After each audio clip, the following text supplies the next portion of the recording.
बहुत समय पहले की बात है। धम्मनपुर गांव में आसिफ नाम का मछुआरा और उसकी पत्नी रहते थे। वह बहुत ही गरीब थे और एक झोपड़ी में रहते थे।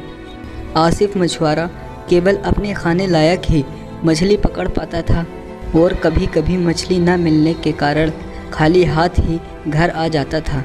वह स्वभाव से बहुत सीधा और भला इंसान था, लेकिन उसकी बीवी लालची औरत थी। जब भी आसिफ मछली पकड़ने में नाकामयाब रहता तो वह उसको डांटती थी।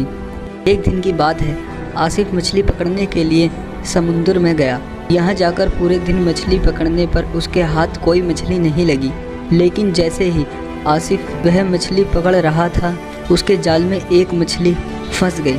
जो मछुआरा इस पर बहुत खुश हुआ और सोचा आज का जुगाड़ हो गया है, लेकिन तभी वह मछली बोल पड़ी। मैं स्वर्ग से आई एक अप्सरा हूँ, लेकिन अभी इस रूप में हूँ। तुम मुझको छोड़ दो, लेकिन तुमको जब भी जरूरत पड़ेगी, यदि तुम मुझको पुकारोगे तो मैं आ जाऊंगी। यह सुनकर आसिफ ने उस मछली को छोड़ दिया और खाली हाथ ही घर आ गया। घर जाने पर जब उसकी बीवी ने खाली हाथ आने का कारण पूछा तो उसने सारी बात बता दी। उसकी पत्नी बोली, तुमको स्वर्ग की अप्सरा मिली और तुम बिना कुछ मांगे चले आए। जाओ और हमारे लिए एक अच्छा घर मांग कर आओ। आसिफ मछुआरा अपनी बीवी की बात मानकर समुद्र में गया और मछली को पुकारा, जिससे मछली तभी वहां पर आ गई। आसिफ मछुआरा बोला, मेरी बीवी हमारे लिए एक अच्छा घर चाहती है। मछली बोली, ठीक है, हो जाएगा, घर जाओ। आसिफ जैसे ही घर गया, उसकी झोपड़ी एक अच्छे घर में बदल गई। कुछ दिनों बाद उसकी बीवी बोली, यह इस घर में आंगन और छत नहीं है। यदि हमारे बच्चे होंगे तो वो कहाँ पर खेलेंगे, इसलिए तुम जाकर मछली से बड़ा घर, आंगन और छत के साथ मांगो। आसिफ मछुआरा गया और मछली को पुकारा, इससे मछली तभी उसके सामने आ गई। उसने जैसा उसकी बीवी ने कहा था, ऐसे ही उसने मछली से बता दिया। मछली बोली, ठीक है, हो जाएगा। आसिफ जैसे ही घर गया तो देखता है उसका घर और बड़े घर में बदल गया है, जिसमें आंगन और छत भी थी। आसिफ मछुआरा और उसकी बीवी खुश हो गए। कुछ दिनों बाद उसकी बीवी फिर आसिफ से बोली, मैं इस हालत में इस घर में अच्छी नहीं लगती।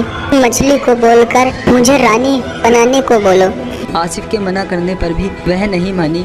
आसिफ मछुआरे को वहां जाना पड़ा। उसने जाकर मछली को पुकारा और बोला, मेरी बीवी अब रानी बनना चाहती है।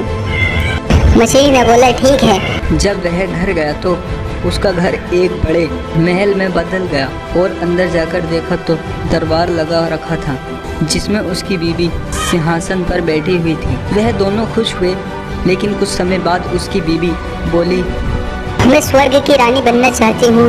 तुम मछली के पास जाओ और मुझे स्वर्ग की रानी बनाने को बोलो। उसने जाने को मना किया, लेकिन उसकी बीवी की जिद के कारण उसको मछली के पास जाना पड़ा।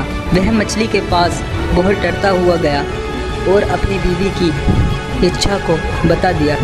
मछली बोली, इस जन्म में तो तुम्हारी बीवी स्वर्ग की रानी नहीं बन सकती, इसके लिए उसको दूसरा जन्म लेना पड़ेगा। मछली उसकी बीवी के बढ़ते लालच को जान चुकी थी। यह सुनकर आसिफ अपने घर चला गया और जाकर देखा उसका घर पहले की तरह झोपड़ी में बदल गया और उसने अपनी बीवी से बोला, तुम्हारे बढ़ते हुए लालच के कारण यह सब हुआ है, जिसके कारण हम पहले की तरह गरीब हो गए हैं।